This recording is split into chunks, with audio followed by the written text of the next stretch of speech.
यदि हम पर हमला होता है तो वो कोर्ट पर हमला है कि दलित दलितों पर हमला करता है, मुसलमान मुसलमानों को हमला करता है। ये आरएसएस को इतनी अक्ल नहीं कि किसको क्या बनाना है।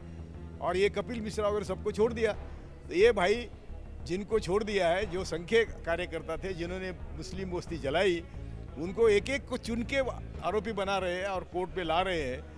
अगर ये चीजें पर्दाफाश में आ गई तो आने वाले समय में सरकार के लिए खतरा हो सकता है। और ये साबित होता रहा कि इसमें आरएसएस के लोगों का हाथ था और भारतीय जनता पार्टी के लोगों का हाथ था, और सरकार ने ये दंगे सुनियोजित तरीके से कराए। इतनी देर में अमित शाह का फिर टेलीफोन आया और वो लोग फिर दोबारा ऊपर जाकर के उन्होंने हल्ला किया, रिवॉल्वर दिखाया, बदतमीजी की। दिल्ली दंगे को लेकर एक बड़ी कोशिश हो रही थी। जो वकील प्राचा साहब है, मोहम्मद प्राचा, वो लगातार उसमें वकील थे और कुछ ऐसे मामले का उजागर हो रहा था जिससे सवाल कुछ संगठन और सरकार घेरे में आ रही थी। उसके बाद उनके दफ्तर पर पुलिस रेड करती है।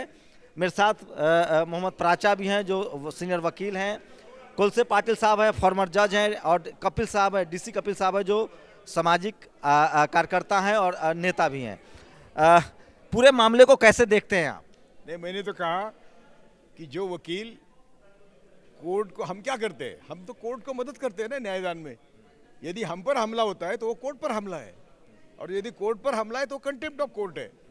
और इनका काम देख के ये क्या कर रहे थे, ये जब झूठे लोग, अरे मैं तो कई बार कहा हूँ कि दलित दलितों पर हमला करता है, मुसलमान मुसलमानों को हमला करता है। ये आरएसएस को इतनी अक्ल नहीं कि किसको क्या बनाना है।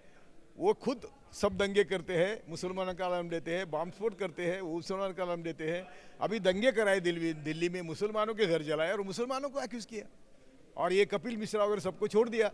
तो ये भाई जिनको छोड़ दिया है, जो संख्य कार्यकर्ता थे जिन्होंने मुस्लिम बस्ती जलाई, उनको एक एक को चुन के आरोपी बना रहे हैं और कोर्ट पे ला रहे हैं।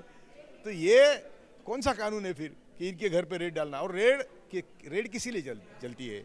यदि ईडी आती है, कुछ इनके व्यवहार है, हमारे क्लाइंट के पेपर देखने का तुमको क्या अधिकार है? अभी कोर्ट के ऑर्डर गलत है, सही है, मुझे उस पर टिप्पणी नहीं करनी है, लेकिन कोर्ट की जो ऑर्डर थी उसका भी इन्होंने कंटेम्प्ट किया है। कोर्ट की ऑर्डर एक सेंटेंस की थी, उतना देखो, मलिक क्या उसकी एफआईआर, हाँ बस एक उन्होंने सब घर 15 था 16 था। आज सेमिनार हुआ है, देखिए, assault on lawyers, assault on justice. क्या मैसेज देना चाहते हैं आप लोग? क्या लग रहा है, इनको जानबूझ के टारगेट किया जा रहा है? और आप कह रहे थे कि दलित इनके साथ हैं। देखिए, जो आज का विषय है कि वकील पर हमला, न्याय पर हमला है। आज दलितों ने एक निंदा प्रस्ताव पास किया है कि महमूद प्राचा जी के ऊपर 24 दिसंबर को उनके दफ्तर पर जो हमला हुआ है उसकी हमने कड़े शब्दों में निंदा की है। और पूरे देश के दलितों ने आज ये घोषणा की है कि हम सब लोग इस मैटर में महमूद प्राचा जी के साथ हैं। क्या वजह लगती है आपको हमले? वजह सीधी सीधी ये है कि दिल्ली दंगों के अंदर, क्योंकि जो पीड़ित लोग हैं, जो पीड़ित परिवार हैं, उनकी रहनुमाई जो है एक वकील के रूप में महमूद प्राचा जी कर रहे हैं। और दलितों के हर संगठन के सारे केस जो भी न्याय दिलाने के होते हैं उनको बिना फीस के लड़ रहे हैं। तो सरकार को ये लग रहा है कि दिल्ली के दंगों की परतें अगर उसी तरीके से उखड़ती रही और ये साबित होता रहा कि इसमें आरएसएस के लोगों का हाथ था और भारतीय जनता पार्टी के लोगों का हाथ था, और सरकार ने ये दंगे सुनियोजित तरीके से कराए, अगर ये चीजें पर्दाफाश में आ गई तो आने वाले समय में सरकार के लिए खतरा हो सकता है। पुलिस कह रही है रूटीन चेकअप था, रूटीन जांच। जी नहीं, रूटीन चेकअप क्या दो मुस्लिम अभियोक्ताओं के ही वहां पर होना था? और जगह क्यों नहीं हुआ? वकील तो और भी हैं, दंगे तो बहुत भी हैं, दोषी तो बहुत भी हैं।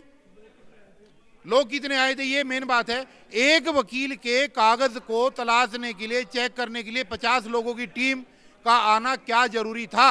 और जो टीम आई थी, मैं बिल्कुल चूंकि चश्मदीद गवाह हूं उस दिन का, मेरी कोर्ट में डेट थी, जो टीम आई थी वो डायरेक्टली उस दिन जो है अमित शाह के डायरेक्ट टच में थी।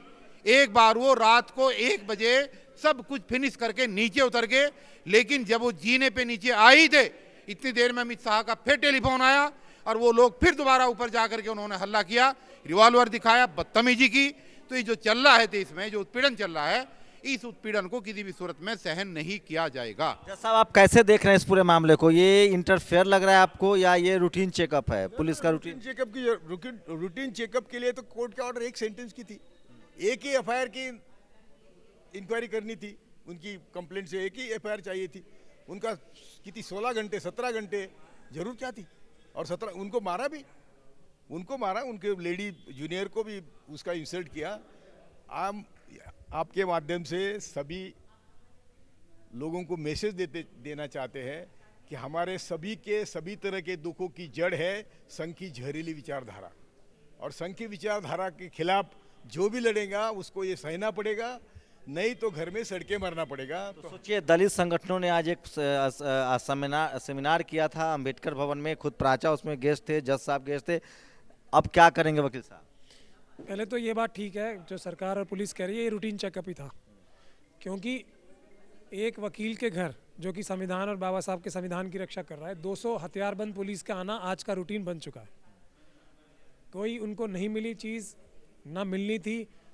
ये सिर्फ 2 कामों से आए थे जो मुझे साफ समझ में आता है। एक तो जो हमारे पास सबूत हैं सरकार के खिलाफ, और जो आरएसएस के हमने कम से कम 2 दर्जन से भी ज़्यादा लोग अरेस्ट कराए। मतलब ये दिल्ली दंगे में आरएसएस के कार्यकर्ता अरेस्ट हुए? आरएसएस के कार्यकर्ता 2 दर्जन से ज़्यादा अरेस्ट हुए। हम लोग क्योंकि ज़्यादा पब्लिसिटी नहीं करते और गोदी मीडिया दिखाती भी नहीं है, 2 दर्जन से ज़्यादा मैंने नहीं कराए, कोर्ट नहीं, जैसा जज साहब अभी फरमा रहे थे, कोर्ट ने ऑर्डर किए हैं कि 2 दर्जन से ज़्यादा आरएसएस के लोग, और उसके बाद अब एफआईआर की झड़ी लगने वाली है। एफआईआर के बाद एफआईआर पुलिस के खिलाफ भी हो रही हैं और आरएसएस और बीजेपी के दूसरे कार्यकर्ता, जिसमें एमएलए शामिल हैं, जिसमें मेंबर ऑफ पार्लियामेंट उनके शामिल हैं, बड़े बड़े पदाधिकारी शामिल हैं। तो उनके खिलाफ जब एफआईआर की झड़ी लग रही है कोर्ट से, तो अब वो जो तार निकल के जा रहे हैं वो अमित शाह साहब तक जा रहे हैं। तो इसीलिए हम बार बार कोर्ट में भी दरखास्त लगा रहे हैं। जो 15 घंटे की वीडियो हुई है वहाँ पे, अगर वो दुनिया के सामने आ जाए तो उसमें खुद अमित शाह साहब वीडियो दिल्ली पुलिस के पास है? दिल्ली पुलिस के पास है, एकदम पास है, और उन्होंने वादा भी किया था, कोर्ट ने भी ये कहा है कि इसको वीडियोग्राफी में ही होगा सब कुछ।